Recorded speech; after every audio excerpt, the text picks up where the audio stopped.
में मेरे प्यारे भाइयों एवं बहनों, माता कलीसिया अक्टूबर के महीने में यीशु द्वारा कलीसिया को सौंपे गए महान मिशन कार्य को याद करता है और उसे फिर से जीवित करता है।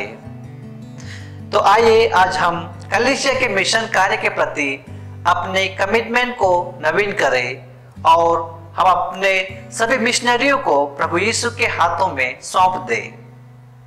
आज हम चुनौतीपूर्ण परिस्थितियों में काम कर रहे हर एक मिशनरियों को याद करें और उनके लिए ईश्वर से प्रार्थना करें। आज मैसूर में पलोटी संस्थान इस वीडियो एपिसोड के माध्यम से मिशन और धर्म त्यागी पर सेंट विंसेंट पलोटी के अंतर्दृष्टि को दर्शाता है। मिशन कार्य ने विंसेंट पलोटी के विचारों, गतिविधियों, प्रार्थनाओं, ध्यान और लेखन में काफी हिस्सा लिया है। वे मिशन पर अपना ध्यान रखकर यह कहते हुए शुरू करते थे, मैं दया और प्रेम से प्रेरित हूँ कि ईश्वर ने सृजन, संरक्षण और छुटकारे के कार्य किए हैं। वे आगे लिखते हैं, पवित्र विश्वास से प्रेरित होकर मुझे उस ईश्वर को अनंत प्रेम के साथ याद करना चाहिए जो हमें उसके स्वरूप और समानता के अनुसार बनाया है कि हम उसकी महिमा में अनंत काल तक उसके समान हो जाए। पलोटी का यह मानना था कि मिशन हर ईसाई के धर्म त्यागी का एक अनिवार्य हिस्सा है। जब पलोटी रोम में थे, कई ईसाइयों को अपना विश्वास खोते हुए देख वे अक्सर निराश हो जाते थे। तभी पलोटी ने अपने विश्वास को मजबूत करने और उनके दिलों में प्रेम को प्रज्वलित करने के लिए अपने अंदर बुलाहट महसूस किया। Pontifical Urban College of Propaganda Fide के साथ उनका सहयोग था, जहां उन्होंने मिशनरी क्षेत्रों में भविष्य के लिए पुरोहितों को आध्यात्मिक दिशा प्रदान की। उन्हें कलीसिया की सार्वभौमिक जरूरतों की गंभीरता के बारे में पूरी तरह से अवगत कराया। यीशु के शब्द फसल भरपूर है लेकिन मजदूर थोड़े हैं पलोटी के दिल और दिमाग में लगातार गूंज रहे थे। वह उस मानवता की कल्पना नहीं कर सकते थे जो उद्धार से वंचित थे, क्योंकि वे मसीह के बारे में सुनने की संभावना से वंचित थे। वे इस बात से काफी परेशान थे कि मजदूरों की कमी से मुक्ति का मिशन कार्य आगे नहीं बढ़ रहा था।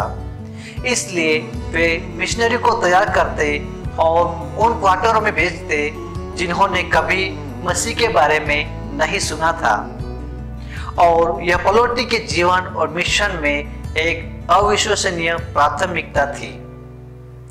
ये जानते हुए कि फसल भरपूर है लेकिन मजदूर कम है, वे निराश नहीं हुए, लेकिन जानते थे कि वह सभी मनुष्य के उद्धार को सुनिश्चित करने के लिए सभी ईसाइयों को एकजुट होना आवश्यक है।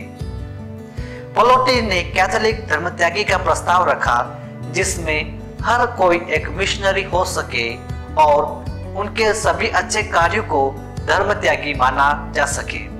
पलोटी के मिशन और धर्म त्यागी की नई दृष्टि ईसाई की जिम्मेदारियों और कर्तव्य के बारे में जागरूकता बढ़ाने का एक प्रभावी तरीका था। पलोटी का मिशन कार्य के लिए काम करने की इच्छा कैथोलिक धर्म समाज के गठन के साथ पूरी हुई और इस समाज के माध्यम से मिशनरी गतिविधियां सन 1873 तक पूरी तरह से खिल उठी, जिसमें बड़ी संख्या में सहयोगियों ने कई मिशनरियों का समर्थन किया जो विभिन्न मिशन देशों में काम कर रहे थे। मिशनरियों की जरूरतों और चुनौतियों को जानने के बाद समाज के सदस्य मिशन के लिए पुस्तकें, भक्ति और धार्मिक ग्रंथ, क्रूस, पदक और स्केपुलर की खरीद में सक्रिय रूप से शामिल हुए।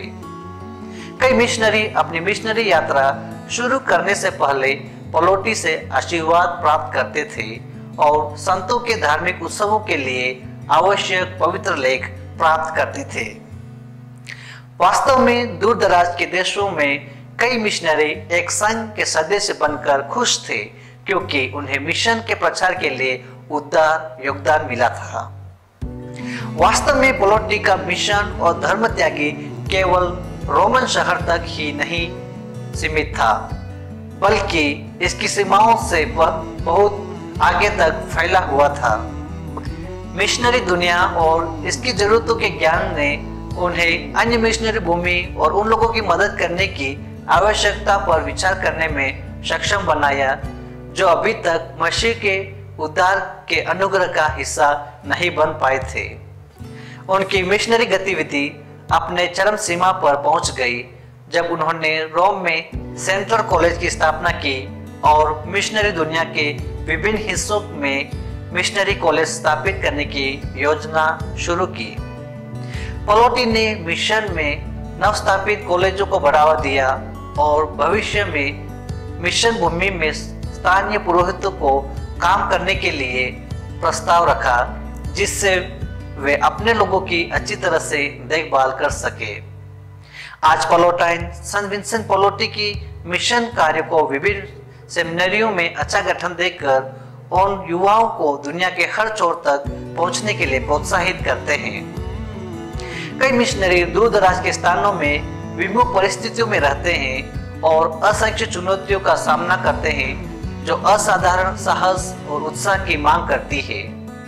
आज इस मिशन द्वारा हम संत जॉन पॉल द्वितीय के शब्दों को कंधे से कंधा मिलाकर रखते हैं, जिन्होंने 22 जून 1986 को अपने उद्देश्य में पलोटाइंस से अपील की थी कि अपनी कमिटमेंट को बढ़ाना जारी रखे, ताकि सेंट विंसेंट पलोटी ने जो भविष्यवाणी की और वेटिकन काउंसिल ने आधारिक रूप से जो घोषणा की, मिशन कार्य एक सुखद वास्तविकता बन सकती है और सभी ईसाई कलीसिया और दुनिया में मसीह के प्रमाणिक मिशनरी बन सकते हैं। धन्यवाद।